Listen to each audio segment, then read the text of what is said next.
ALB News 10 at 11. Live look at the scene of a deadly chemical explosion in Bainbridge. The resulting fire that burned for more than 8 hours is out now, but nearby residents are still evacuated. And check out this drone video of that fire that chased those folks from their homes today. It erupted after an explosion in this huge chemical storage tank at Liquid Transfer Chemicals in Bainbridge. One worker at that chemical storage and distribution center was killed. WAOB News 10 Shannon Wiggins is live at the scene tonight. What's the latest, Shannon? More details now on the chemical involved in that explosion. Sodium hydrosulfide is primarily used to make cloth and paper. It's not an agricultural chemical, but that Bainbridge facility does store chemicals used on farms and in farm products. Farmers must have a license to buy restricted use chemicals and must go through training and take a test to purchase them. Experts say farming can be a dangerous job. Collins says farmers should wear protective clothing and follow safety precautions specified on labels when handling chemicals and when dealing with a spill. Tomorrow morning, we'll learn a lot more about President Carter's health and his prognosis. He will publicly discuss his cancer diagnosis for the first time. WAOB News 10's Wright Gazaway is live at the Carter Center in Atlanta now with a preview. Wright, what are we expecting? Yeah, right. Thanks. And we will also stream the president's news conference live tomorrow morning on WAOB.com and our mobile app. Again, that news conference starts at 10 a.m. New video tonight of some storm damage in East Albany. A thunderstorm blew through during the 6 o'clock hour. Strong winds knocked down this tree in the 600 block of Mitchell Avenue. It brought down power lines, knocking out power to nearby homes for a while. The area earlier this evening. Some cool clouds out there this evening. Thanks, Matt. South Georgia pecan growers blame frequent making this year's crop the most expensive to produce in history.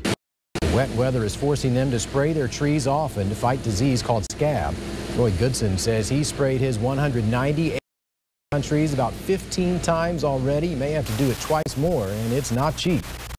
Scab can affect the size and quality of pecans. Goodson is still optimistic for a good yield this year. A developing story from Washington State where we learned tonight 3 firefighters were killed and 4 injured fighting a wildfire. Military personnel have been called in to help first responders. 10 teams of 20 soldiers from the 17th Field Artillery Brigade will help clean up and as firefighters try to contain this wildfire. An arrest tonight, 2 months after murder so far this year in Meriwether County. Kenneth Spice's body was found in a area. Investigators say they linked evidence to one of his co-workers, Mique Slayton. They say he torched his own truck to try to hide evidence. Slayton is charged with murder and arson. Believes robbery may be the motive.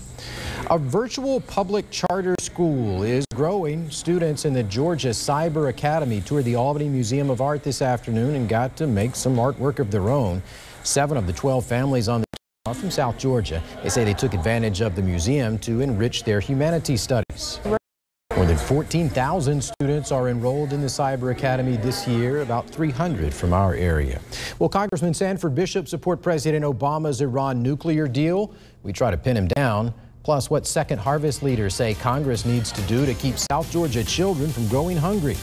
And it's supposed to be a substitute for smoking, but could e-cigarettes actually cause young people to smoke? Glad that Moultrie welcomed us back. Yeah. But first tonight, a look at tonight's headlines. Dougherty County School Police believe this is the creepy crawler burglarizing an East Albany school.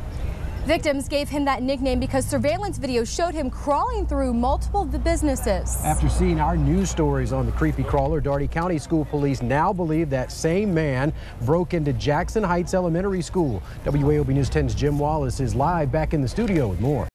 We learned today Albany police officers tipped the U.S. Marshals Fugitive Task Force in Manhattan that Markel Chad Culpepper was hiding out in Chinatown in New York.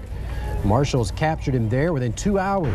He's charged with the murder of 38-year-old Kendrick Miller at the America's Best Value Inn on North Slappy on April 16th. Valdosta's mayor is trying to show citizens that his city respects the American flag. Mayor John Gale declared today Flag Day in the city. City employees decorated Saunders Park with American flags during the city's annual employee luncheon at the park. Mayor Gale says with all the unrest in the city since a group of student protesters walked on an American flag at VSU last Friday, he felt it was important to let people know where the city stands.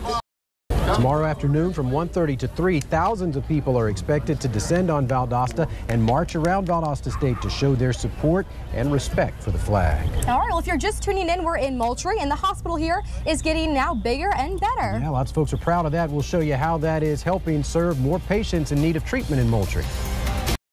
A lot of folks sitting in the amphitheater and a lot of folks finding some shade under the trees. Each Thursday for the next 5 weeks, we'll broadcast our 6 o'clock news live from a different city in our viewing area. Next week, we'll be in Camilla. Yeah, so come out to see us. Tonight, it's all about Moultrie, though.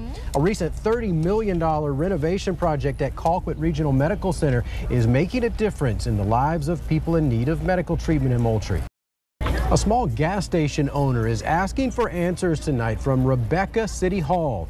Over the past month, Bob Patel says a City of Rebecca employee cashed 4 checks at his business, Divya Food Mart. He says the checks were cashed 4 separate times and they all bounced. But when he contacted the city about it, he says they never responded. We reached out to the city's mayor about the situation. He confirmed that the city is under investigation by the GBI, but he would not go into detail. Some war vets gathered today to look back on some memorable moments. We'll tell you what they were looking back on. And when South Georgia Park gets a special dedication, we'll tell you what team is receiving the honor.